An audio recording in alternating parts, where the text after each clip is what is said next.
مولاي صل وسلم دائما أبدا على حبيبك خير الخلق كلهم. مولاي صل وسلم دائما أبدا على حبيبك خير الخلق كلهم.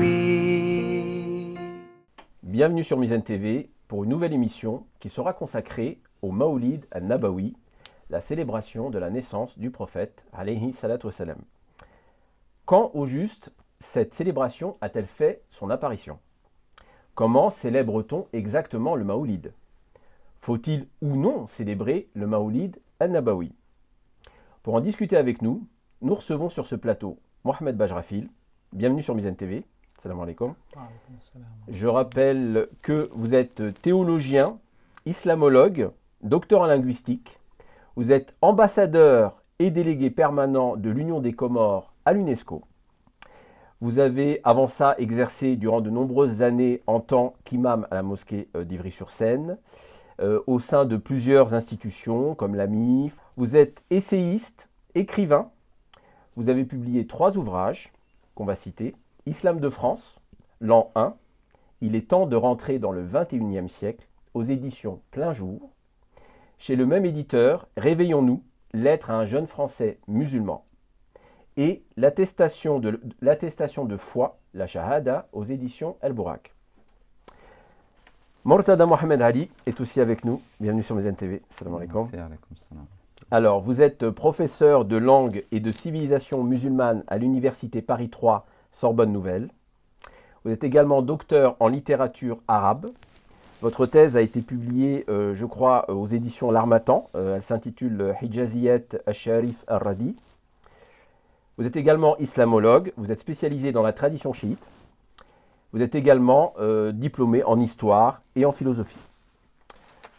Enfin, pour nous accompagner, nous avons aussi le plaisir de recevoir Faisal Znati, qui est avec nous. Bienvenue sur Mizan TV également. Merci. Vous êtes éditeur au sein des éditions Tasnim, qui ont été cofondées avec Tayeb Chouiref, que l'on salue par ailleurs. Vous êtes traducteur et l'on vous doit la traduction de l'ouvrage de l'imam Suyuti, le Maoulid, on va le présenter tout de suite, le Maoulid, fatwa sur la célébration de la naissance du prophète, donc aux éditions Tasnim. Alors justement, Faisal Znati, je vais commencer par vous. Quand et où est apparue la pratique du Maoulid al-Nabawi? Dans quelles circonstances? Alors, Jalaluddin Suyuti, donc l'auteur de cette fatwa que nous avons traduite, établit l'instauration donc, de cette pratique, qui est le Maoulid, par le roi d'Irbil, au nord de l'Irak, le roi Abu Sa'id Kobkuburi al-Muzaffar. C'est lui donc, qui aurait instauré en fait, cette pratique-là. Quel siècle? Alors, ce roi-là, il est mort en 1232, donc c'est au XIIe siècle. D'accord. 11e, 12e siècle. Donc c'est à cette période-là, en fait, qu'a été installée, on va dire, cette pratique, cette célébration, en fait, de la naissance du prophète, sallallahu alayhi wa sallam. D'accord.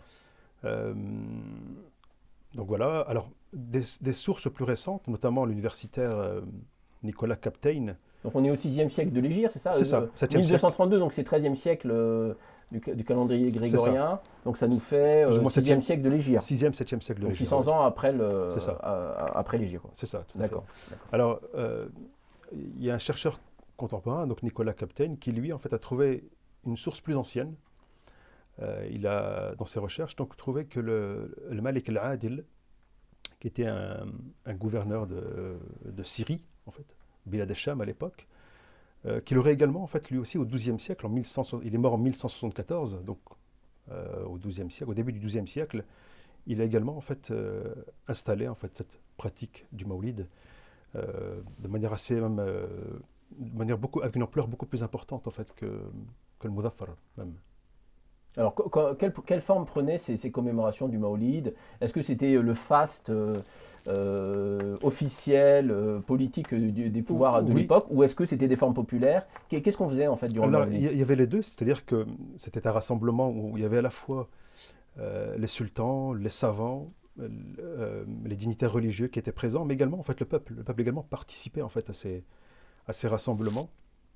Alors, il y avait évidemment un repas qui était organisé, il y avait une distribution d'aumônes qui était organisée, et aussi, c'était l'occasion de, évidemment, surtout, euh, de réciter des poèmes à l'éloge du prophète, d'évoquer en fait les principaux événements en fait de sa vie, et aussi des aspects en fait de sa personnalité, les qualités qu'il a incarnées, euh, les vertus en fait qui sont saillantes, disons, dans sa personnalité. En fait, c'était une occasion donc pour mettre l'accent donc sur la, euh, la personne du prophète sallallahu alayhi wa sallam. Alors, si vous voulez, les savants et les sultans en fait ont ressenti le besoin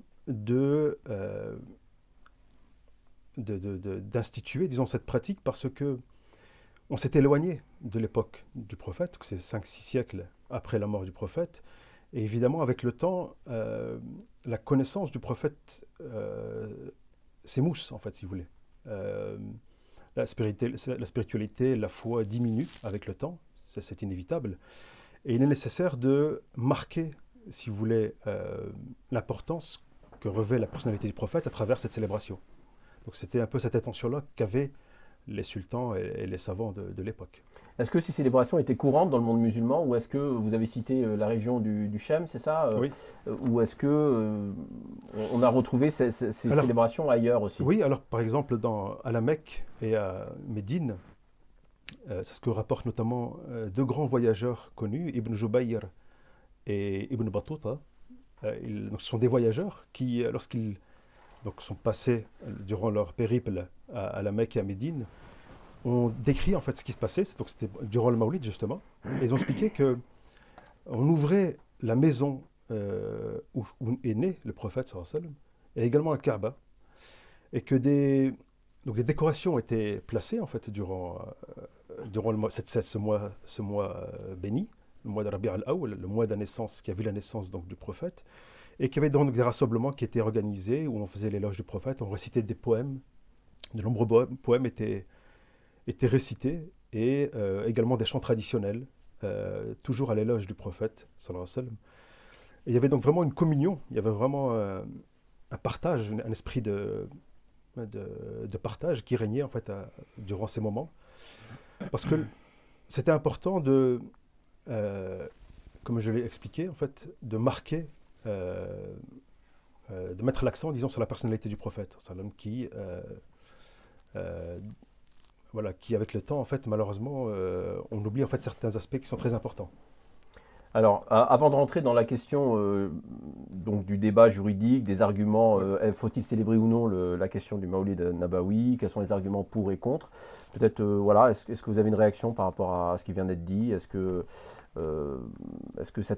pour vous, ce que vient de dire Faisal Znati, ce besoin de conjurer un peu cette alors je ne sais pas si on va parler, c'est peut-être un mot fort de parler d'oubli, mais en tous les cas, voilà, un émiettement. C'est une baisse de la foi et de la spiritualité. Voilà, une baisse de la spiritualité. Est-ce que pour vous, ça correspond un peu à ce que vous en savez? Est-ce que ça vous inspire un commentaire? Oui, je pense que ce qu'il a dit M. Znati est important de savoir il y avait un besoin pour cette fête. Maintenant, je pense que c'est vraiment très intéressant ce qu'il a fait comme recherche. Mais je pense qu'on peut encore creuser davantage sur cette question et l'origine de cette fête. Est-ce que ça a commencé avec cette célébration, on va dire, officielle par ses rois et ses responsables, on va dire, gouverneurs, ou bien, c'est-à-dire, est-ce que ce n'est pas bien avant qui était, comme vous venez d'évoquer, Ibn Jubayr qui est en 6e, 12e siècle, 6e siècle de Hégire et 12e siècle, quand il parle de cette célébration à la Mecque et à Médine, et qui était déjà en place normalement, ça doit être antérieur. antérieur. Vous avez des sources selon vous, ça commencerait quand? Moi, on va dire que je sais qu'il y a cette fête dans la famille prophétique et dans les descendants du prophète existait. En intime, vous voulez dire, dans le cadre familial? Non, même entre les publiquement gens qui étaient, c'est-à-dire normalement, ils n'avaient pas la possibilité publique de le faire, comme vous le savez. Donc, ce n'était pas une célébration populaire, c'est ça que il n'y avait pas de... Les conditions n'étaient pas réunies. Les conditions, exactement. C'est vrai qu'on parle de l'aspect collectif, en fait. Voilà, c'est ça. L'institution collective du Mawlid. C'est ça. Pas la célébration individuelle. C'est ça. La célébration individuelle, c'est autre chose. C'est ça, exactement. Ouais. Très bien. Elle avait même lieu, même à l'époque même du prophète, cette célébration individuelle. Ah bah, ce sera intéressant, parce qu'on va arriver là à cette dimension juridique. C'est ce que j'allais justement dire, parce que quand on parle de la célébration du prophète, de la naissance du prophète sallallahu alayhi wa sallam, en réalité le Coran l'a célébré du début jusqu'à la fin, a célébré le prophète sallallahu alayhi wa sallam au point que sa vie, Dieu va jurer par elle, la umrik, par ta vie. Dieu jure, et justement quand Dieu jure par quelque chose, c'est pas par innahu laqasam law ta'lamun azim. C'est quelque chose de solennel, de très important.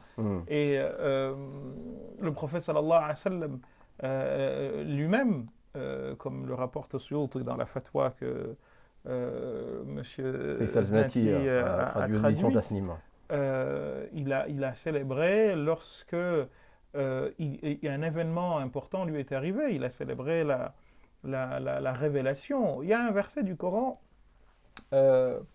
que Abdullah ibn Abbas traduit en des termes que je trouve très proches de ce que nous sommes en train de dire. Quand Dieu dit قل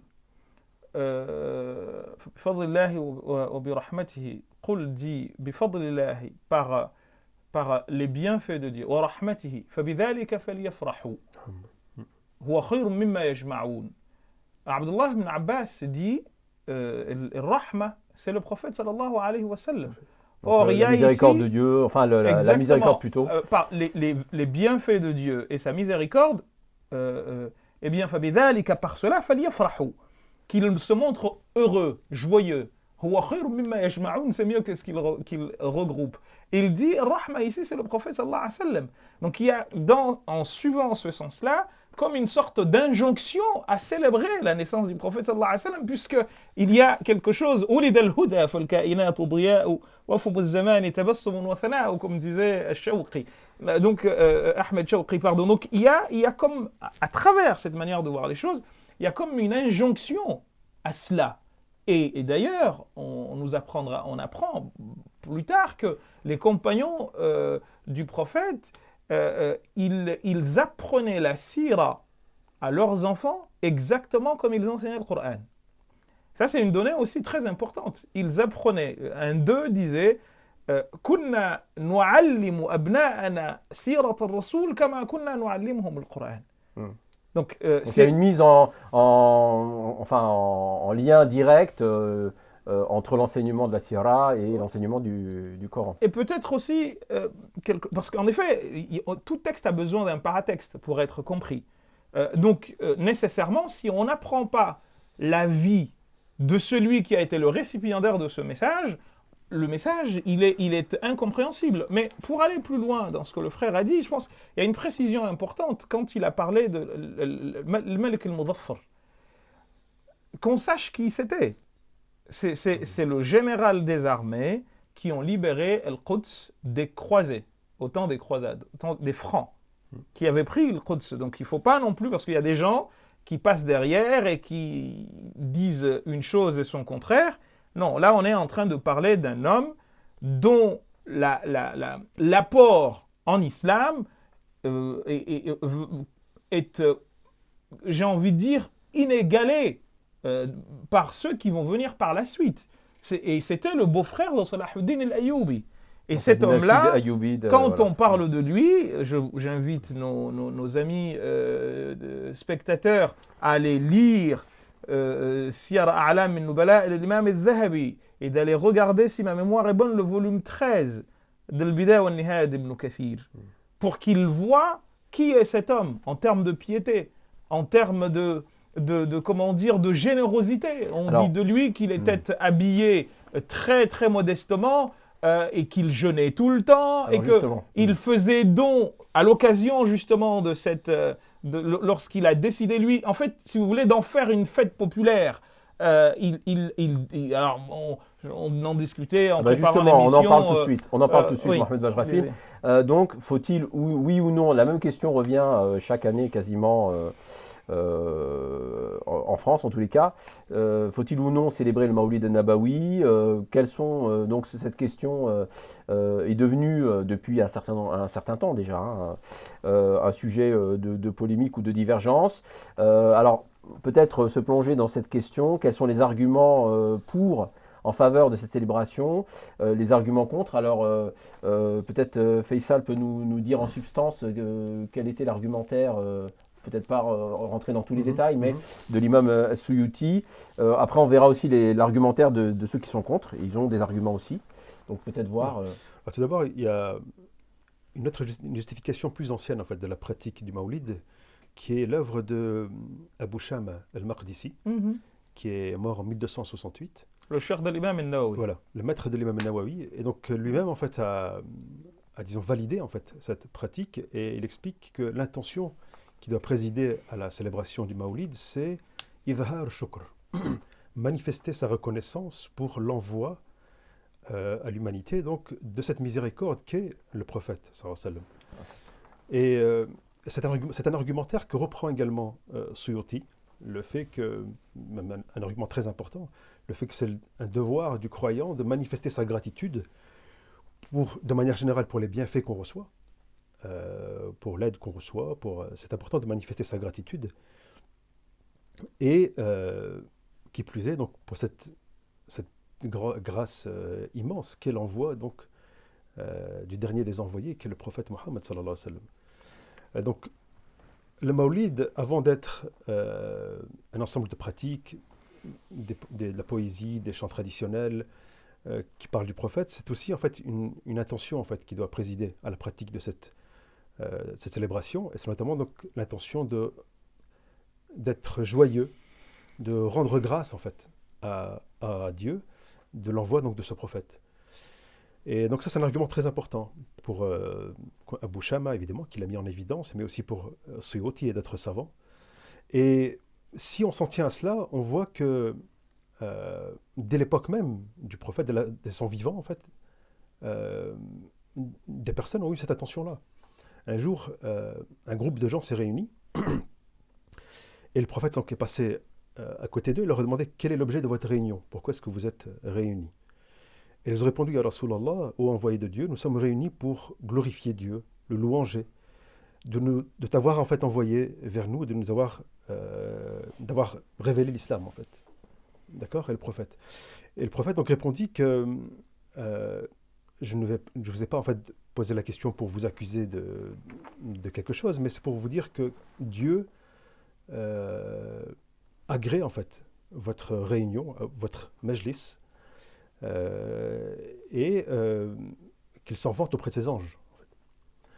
Et donc ces personnes, ces compagnons se sont réunis dans l'objectif donc de rendre grâce à Dieu, et c'est quelque chose qui a été non seulement approuvé par le prophète, mais également par Dieu. À d'autres occasions, je parlais tout à l'heure de l'éloge qui est fait en fait du roi Maoulid, c'est un trait caractéristique en fait. La célébration du Maoulid, c'est le fait qu'on parle de sa personne, de ses qualités exceptionnelles. Le prophète avait l'habitude de laisser à la disposition d'un de ses éminents compagnons, Hassan ibn Thabit, le minbar de la mosquée de Médine, et il le mettait à disposition pour qu'il puisse faire... du prophète. Voilà, c'est exactement. Il le mettait à sa disposition pour qu'il puisse faire l'éloge du prophète. D'accord. De son vivant même. Et il disait donc: Inna Allah la yu'ayyidu Hassan Thabit bi ruh al-Qudus lama fakhara ou nafakha an Rasulillah. Certes, Dieu assiste Hassan par l'esprit de sainteté lorsqu'il fait l'éloge du prophète sallallahu alayhi wa sallam. C'est très fort comme témoignage. C'est-à-dire que avoir l'intention d'évoquer la personnalité du prophète, le dernier envoyé à l'humanité, ça dispose, disons, à recevoir des grâces particulières, et notamment cette forme d'inspiration très particulière qui est l'inspiration de Ruh al-Qudus. D'accord. Alors, on comprend l'esprit un peu qui préside à cet agrément, enfin à cette position favorable au Maoulid, Oui. l'éloge du prophète, salam, ce rappel, cette bénédiction, etc. Avant que vous commentiez ou que vous complétiez cette réponse, on va peut-être citer certains des arguments de ceux qui sont contre cette pratique. Ce qui est cité, c'est que notamment, c'est que cette pratique ne serait pas apparue, enfin n'existait pas du temps des compagnons, sahaba, des tabi'in, de ceux qui les ont suivis et de la troisième génération, suivant un hadith qui dit que les trois meilleures générations, les trois premières générations sont les meilleures, je crois. En tous les cas, que parmi les contemporains du prophète, il n'y avait pas eu cette célébration du Maoulid. Et que ce serait donc cela nous amènerait à considérer cela comme une bid'a. Bon, pour synthétiser l'argumentaire, un autre argument aussi, je crois, mais vous me corrigerez si je me trompe, c'est qu'il y aurait divergence sur la date aussi de la naissance du prophète, salam. Donc voilà, qu'est-ce que ça vous suscite comme, En fait, comme réaction? le premier argument avancé, celui que vous citez du fait que ça n'a pas été fait. Déjà, on a discuté, on pourrait tarabiscoter longuement sur ça, comme disait mon co-orateur Murtada. Il y a à creuser là-dessus parce que on trouve dans des textes qui ne sont pas d'aujourd'hui des références à des situations où, par exemple, les compagnons s'asseyaient et ils regardaient le prophète, ils regardaient la lune. Ça, c'est un propos que vous trouvez dans Mu'jam al-Shuyukh de Dhahabi. Et Dhahabi, ce n'est pas le dernier né, il n'est pas né hier. Et il dit que les compagnons s'asseyaient, ou certains parmi eux s'asseyaient, ils regardaient la lune, ils regardaient le visage du prophète pour voir lequel des deux est plus brillant. Donc il y avait cette forme-là. Il ne faut pas non plus faire comme si c'était quelque chose qui vient de nulle part, qui serait venu d'ex nihilo. On a par exemple un des plus beaux témoignages, Banat Souad, qui s'appelle Bourda. C'est quoi? C'est un poème, Ka'b ibn Zuhayr, qui était opposé au prophète et qui ensuite vient faire une déclaration que la littérature arabe va considérer comme la plus belle œuvre de la langue arabe, c'est excusez du peu, et pour l'acquisition duquel poème, enfin plutôt la Bourda, parce que le prophète sallam va être tellement content qu'il a sur lui son manteau, il le retire et il le lui met. Muawiyah ibn Abi Sufyan va dépenser je ne sais combien de milliers de dirhams ou dinars à son époque pour avoir le manteau que le prophète a offert à Ka'b ibn Zuhayr, pour avoir lu Banat Souad ou Faqalbi al-yawm makboul ou mutam al-ithra lam yufda matboul. Et ça, si vous voulez, c'est quelque chose de beaucoup plus ancien, donc qui est contemporain au temps du prophète sallallahu alayhi wa sallam. Mais pour revenir maintenant à votre question de... Parce que la question, c'est pas est-ce que les compagnons vénéraient ou étaient en admiration. J'arrive, parce que lui-même, le prophète sallallahu alayhi wa sallam, comme on le disait tout à l'heure, il fêtait sa naissance. Il disait, on lui a demandé pourquoi le lundi. Et il a dit, fihi wulidtu, c'est le jour où je suis né, wa fihi bu'itha ilayhi. Et c'est le jour exactement, parce pourquoi tu jeûnes le lundi? Il a dit, c'est le jour où je suis né, c'est le jour auquel j'ai reçu la révélation. Alors certains te disent, oui, mais c'est le jour aussi où il est mort. Donc ça voudrait dire qu'on fête les deux. Ben non, en fait, il y a eu deux événements. Il est né le lundi et il a reçu la révélation un lundi. Donc si vous comparez 2 et 1, je pense que 2 est plus important que 2 est plus important que 1. Ça, c'est une chose. Deuxièmement, cet argument de ça n'a pas été fait. Ça n'a pas été institutionnalisé comme une fête religieuse chaque année qui fait partie du... Voilà. D'ailleurs, c'est quoi une fête religieuse? C'est pas une fête religieuse en soi, mais il y a un verset du Coran pour aller dans le sens de ce que disait le frère tout à l'heure. Ça chemine, enfin ça a les traits d'une fête religieuse, le Maoulid. Non, mais on célèbre le prophète de l'islam. On va discuter de cela juste après, si vous permettez. Et moi, je voudrais juste, parce que Cheikh va prendre la parole, je veux juste aller dans les arguments que le frère a donnés. Je vous ai donné le fameux verset que Abdullah ibn Abbas, reprenons, « Qul bifadlillahi wa birahmatihi بِذَلِكَ فَلْيَفْرَحُوا هُوَ خَيْرٌ مِمَّا يَجْمَعُونَ. Je veux dire, si on prend cette interprétation-là, attention, hein, ça voudrait dire qu'il faut que nous montrions heureux ce jour-là en particulier, le jour où justement cette miséricorde est arrivée. Mais il y a un verset du Coran qui dit وَذَكِّرْهُمْ بِأَيَّامِ اللَّهِ. Parle-leur des jours de Dieu. وَمَنْ يُعَظِّمْ وَمَنْ شَعَائِرَ اللَّهِ. يُعَظِّمْ شَعَائِرَ اللَّهِ فَإِنَّهَا مِنْ تَقْوَى الْقُلُوبِ. Et quel sha'ira, quel symbole La est plus traduction important aussi. et le fait d'anoblir les signes, les symboles de Dieu est une preuve de foi, de la foi des cœurs. Le verset qui vous dit « Parle-leur des jours de Dieu ». Quel est le plus grand jour de Dieu que celui dans lequel Allah subhanahu wa ta'ala a fait apparaître cette lumière, a fait apparaître ce jour, a fait apparaître ce message. Allons plus loin. Les événements de la naissance aussi. Exactement. Alors mais pourquoi ça n'a pas regardons. été institutionnalisé par les compagnons, pardon, Alors justement, ou les contemporains? il y a beaucoup de puis, choses, ya Habibi, voilà. beaucoup de choses dans ce sens à voir. Sur le plan fiqhi d'abord, c'est la notion de ibadah. Il y a déjà un débat là-dessus, la notion d'adoration. هل عبادة توقيفية أم لا? Est-ce que la notion d'adoration est une notion qui est tawqifi dans le sens où c'est révélé tel quel et c'est intangible ou non? Allez regarder un livre qui s'appelle Al-Fiqh al-Madhahib al-Arba'a et regardez la page concernant traitant de Tarawih. Combien il y a, est-ce que vous savez combien il y a d'unités de prière dans Tarawih? Il y a eu un débat incroyable. Tant et si bien que certains en sont arrivés à 36 unités de prière. 36 unités de prière. Pourquoi? Eh bien, justement, le prophète sallam a fait Tarawih. On sait très bien qu'il a fait Tarawih 3 nuits, ensuite il s'est abstenu pour pas que ça devienne une prière obligatoire. Oui. Et then, autant, pour les Malikites, à la base, dans les Malikites, c'est 36. Selon certaines... Oui. 36, c'est 36, ya Habibi, pour les Malikites de Médine. Et ils disaient, on fait 4 fois 7. 4 fois 7, c'est combien? C'est 28. Pourquoi? Parce qu'ils se disaient, tiens, quand on fait les tours autour de la Kaaba, on fait combien de tours? 7. Donc, or, Tarawih, c'est le pluriel de Tarwiha. Et Tarwiha, dans le jargon fiqhique, c'est toutes 4 unités de prière suivies d'une pause. Donc, ils se disent, on prend 7, on multiplie par 4, ça nous fait 28, auquel on rajoute les unités de prière que le prophète faisait d'habitude toute nuit, et on arrive à 36. Donc, est-ce que là, on est dans la notion de tawqifi? Parce que ça, c'est un acte d'adoration au Tarawih.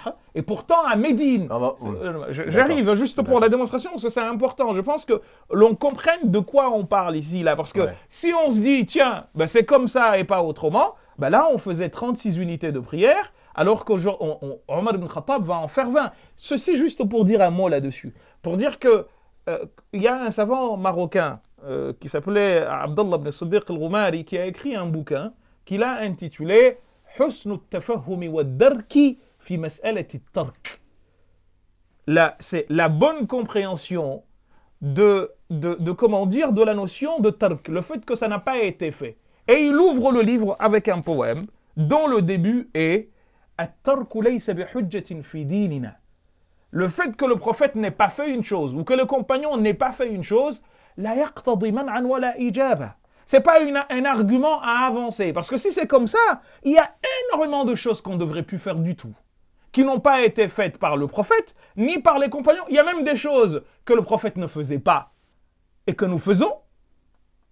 De son époque, lui-même, il faisait des choses que nous n'avons même pas le droit, que c'est haram pour nous de faire, déjà d'une. Et de deux, il faisait des choses que nous ne pouvons plus faire pour des raisons X ou Y, comme il a laissé des choses que nous sommes aujourd'hui dans l'obligation de faire. Donc en fait, cet argument-là de « ça n'a pas été fait par », et là, c'est des exemples, on en donnera, parce que c'est pas ce qui manque. Alors, je veux dire, ça c'est franchement, entre nous, c'est le degré zéro du raisonnement. Parce qu'en fait, ça tient pas debout au bout d'un moment, on va se dire « mais les gars, on va pas aller loin ». Le prophète sallallahu alayhi wa sallam, de son vivant, il n'a pas ouvert d'école comme nous en avons aujourd'hui. Il n'a pas laissé le Coran écrit dans un Oui, livre la comme bid'a c'est. hasana, Donc, comme on dit. D'où ce qui va pousser l'innovation, des louable savants ou blâmable. comme l'imam Shafi'i Je à vais dire parler. des choses sur ça. Mais en fait, ça, c'est vraiment le degré zéro. Moi, D'accord. c'est l'argument qu'on avance toujours, mais il ne tient pas debout. Alors, Mortada Mohamed Ali, vous êtes en retard de temps de parole. Alors, allez-y. On a vu les arguments pour, on a vu quelques arguments contre, sur lesquels on reviendra peut-être encore une fois. Voilà, comment vous voyez la chose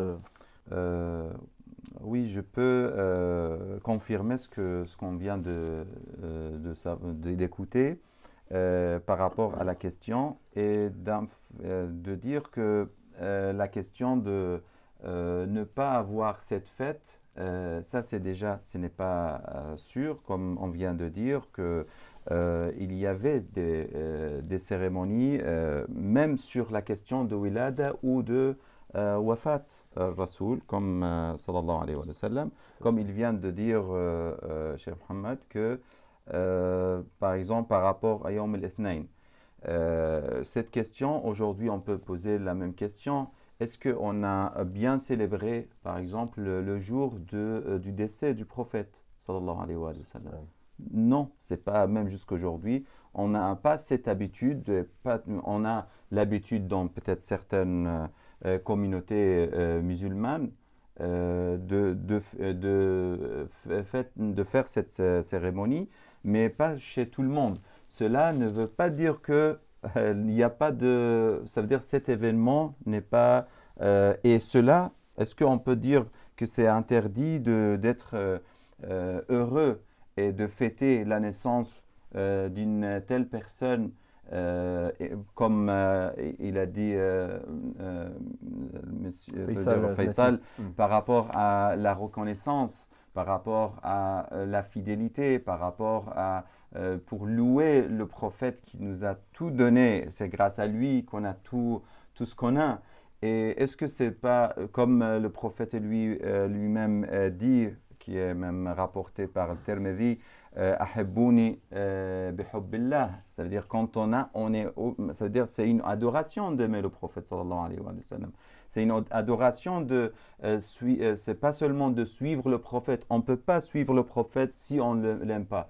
Et parmi les signes de l'amour, c'est d'être content le moment de sa naissance. Si au moment de la naissance du prophète, l'anniversaire de sa naissance, je suis un peu, on va dire, inégal et je n'ai aucun sentiment, aucune émotion, comment je peux prouver cet amour? Je dois prouver ça dans ce genre d'événements. Si j'ai l'anniversaire de mon fils, je suis content, je fais la fête, je fais tout.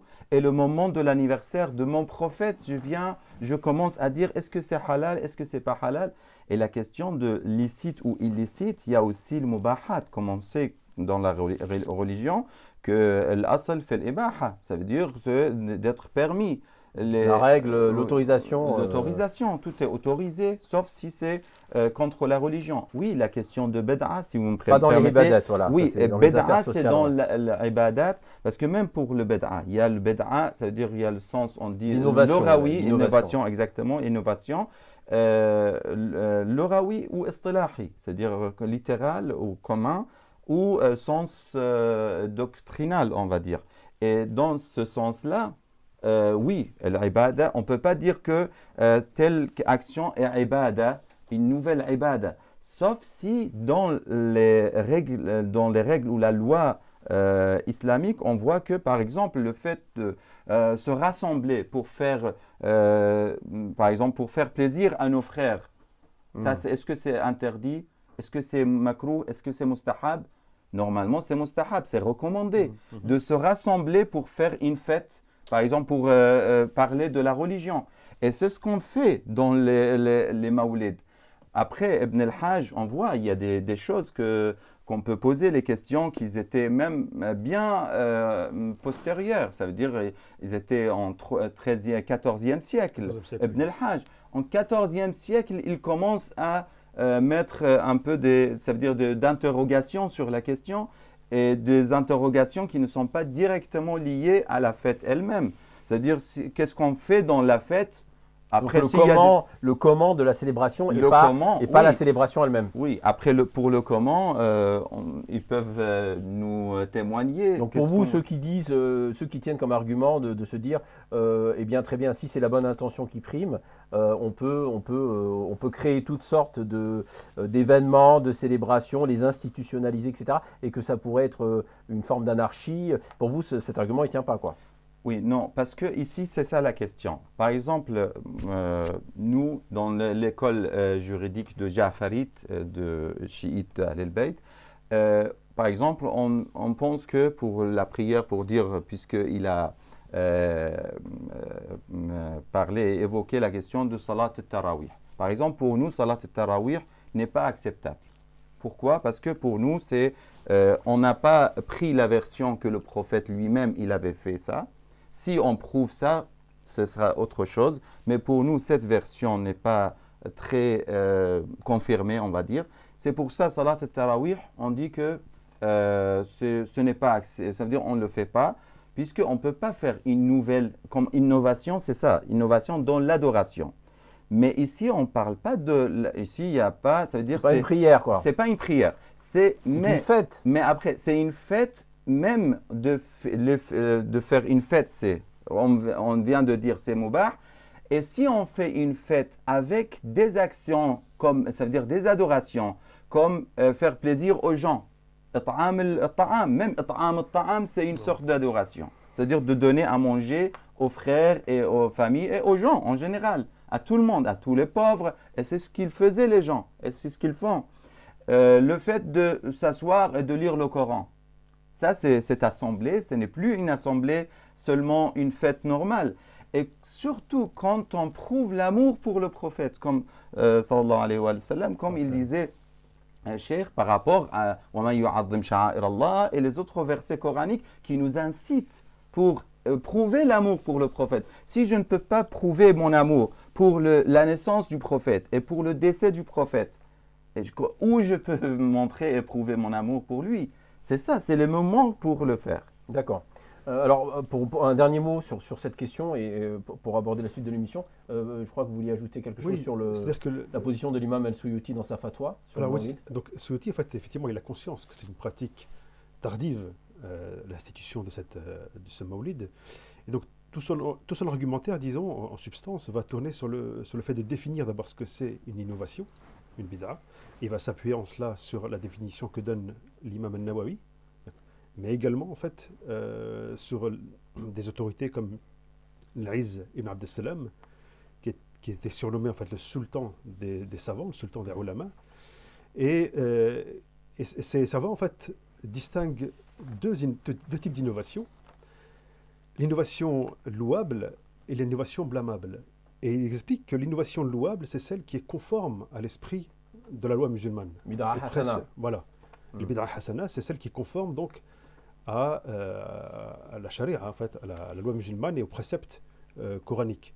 Donc il va argumenter en fait là-dessus, et il explique que les arguments des personnes qui sont contre en fait cette pratique, ils ne sont pas contre ce qui se fait en fait durant disons les éléments essentiels en fait du Mawlid. Ils ne sont pas contre la lecture du Coran, contre le fait de donner de l'argent, de la nourriture aux pauvres.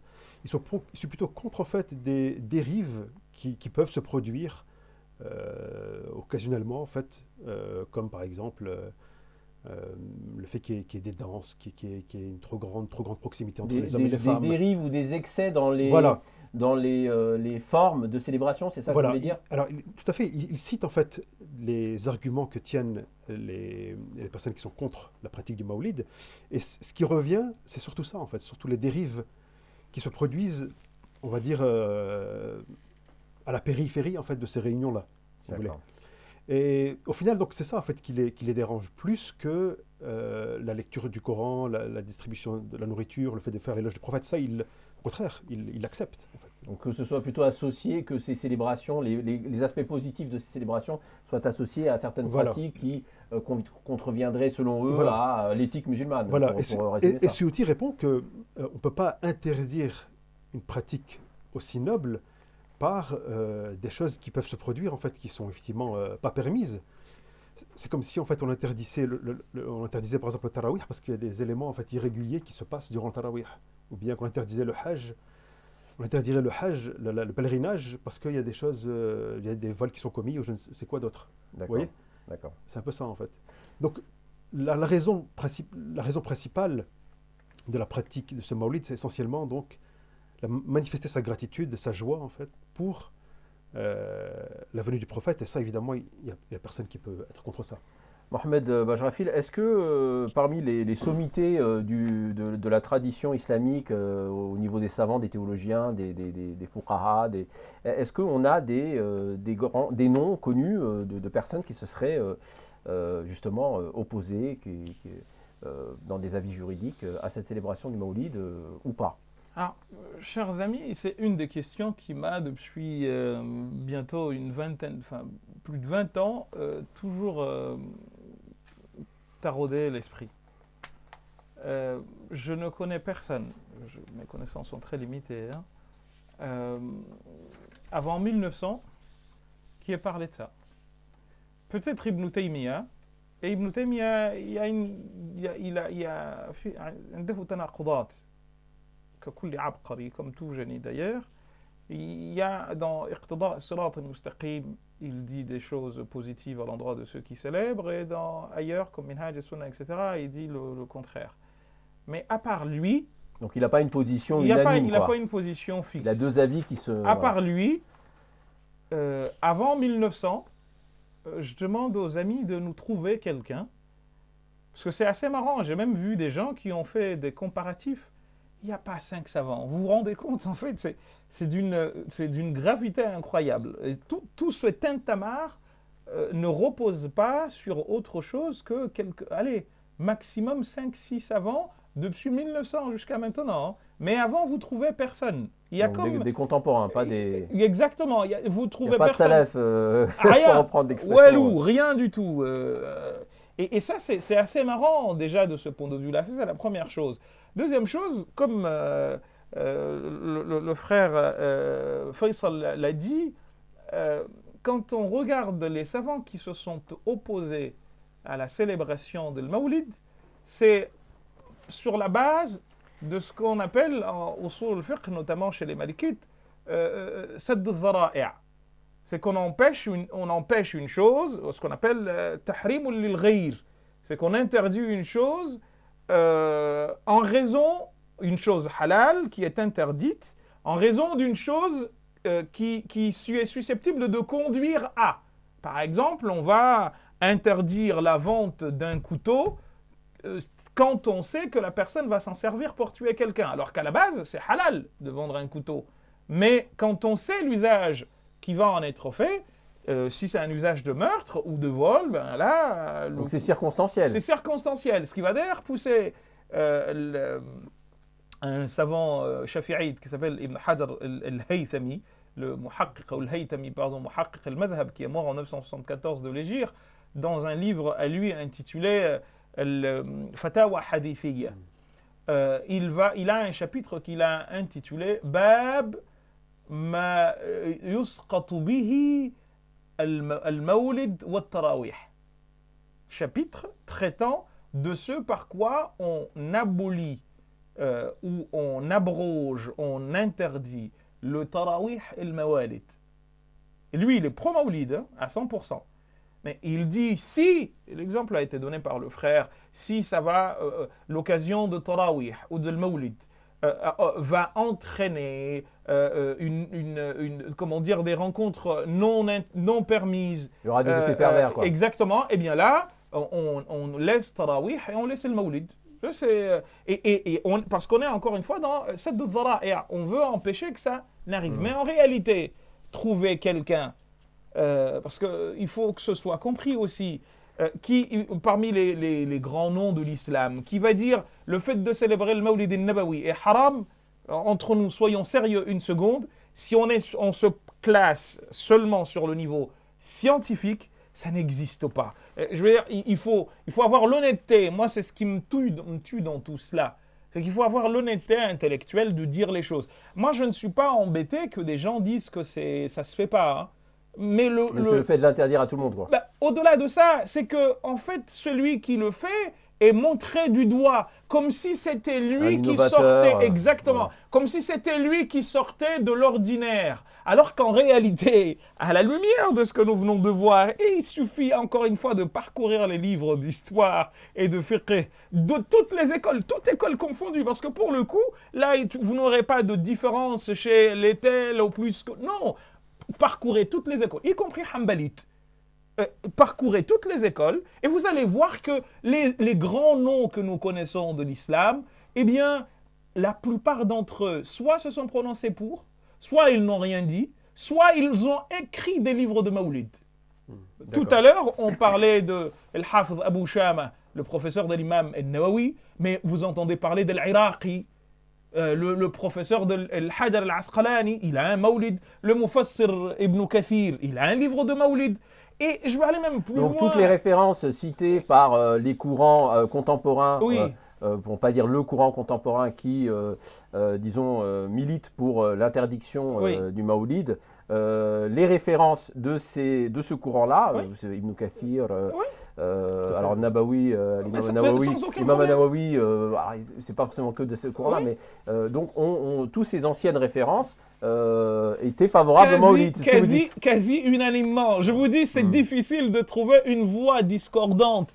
Mais ce qui est fou aujourd'hui, c'est que c'est une question d'argent. En gros, c'est celui qui a le plus d'argent qui va avoir son idéologie, si minime soit-elle, et ça, il faut qu'on l'entende, notamment dans d'autres sujets, si minime soit-elle, c'est celui qui a de l'argent, qui donc va écrire des petits bouquins à gauche et à droite, distribués à tout le monde comme des petits pains, et là, les gens viennent et raisonnent. Ah, Cheikh Foulan a dit, parce que, encore une fois, celui qui, avant de perdre la vue, n'a vu qu'un coq, ne comprendra pas c'est quoi un éléphant quand on lui en parlera. Mais on en est là, malheureusement, en fait. C'est de cela qu'il est question. Mais je vais aller même plus loin, parce que vous parliez tout à l'heure Un mot de conclusion. un mot de conclusion sur la manière dont c'est célébré. Ouais.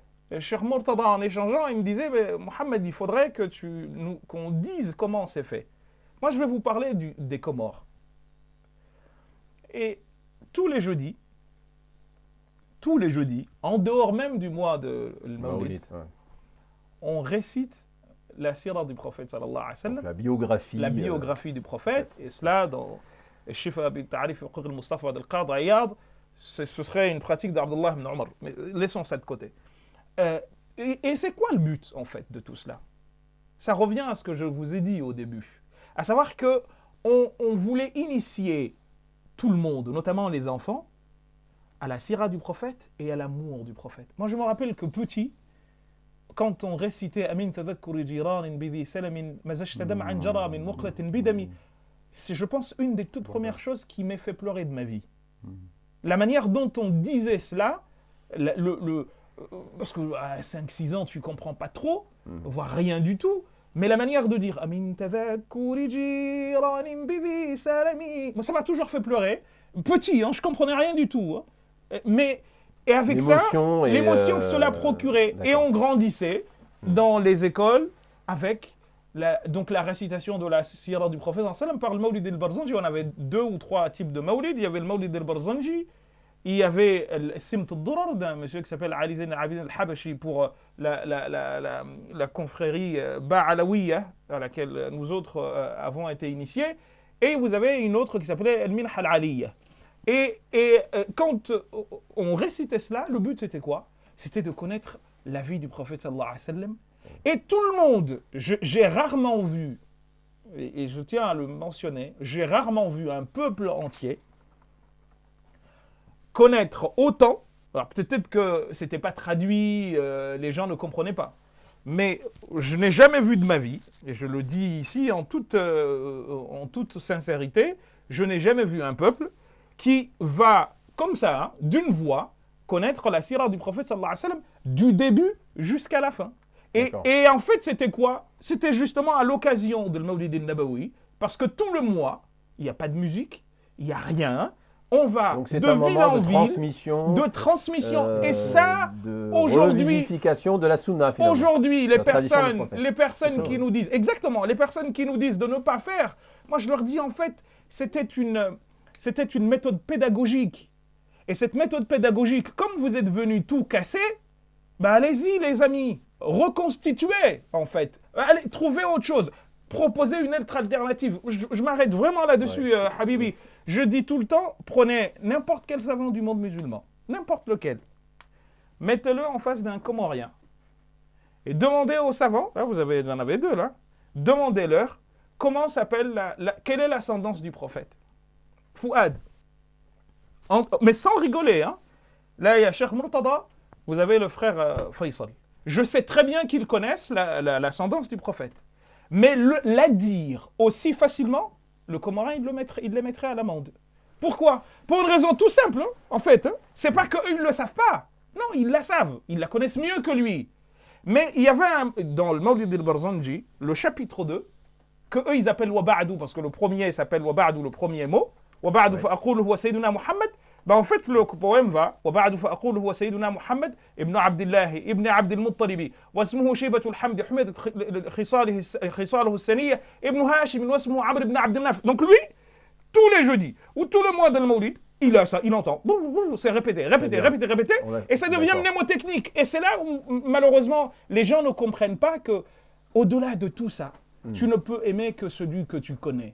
Et tant que tu ne connais pas la personnalité du prophète sallallahu alayhi wa sallam, et c'est à travers ces occasions-là, tu ne peux pas aimer. En fait, c'est Voltaire qui disait que l'on peut aimer que ce que l'on connaît. Et là, à force de ça, je peux vous garantir que ça crée quelque chose une force collective, un amour incroyable du prophète sallallahu alayhi wa sallam, un respect incroyable du prophète sallallahu alayhi wa sallam. On va en parler. Et c'est à travers ce type d'événement, et c'est pour ça qu'on ne comprend pas qu'on veuille lutter contre.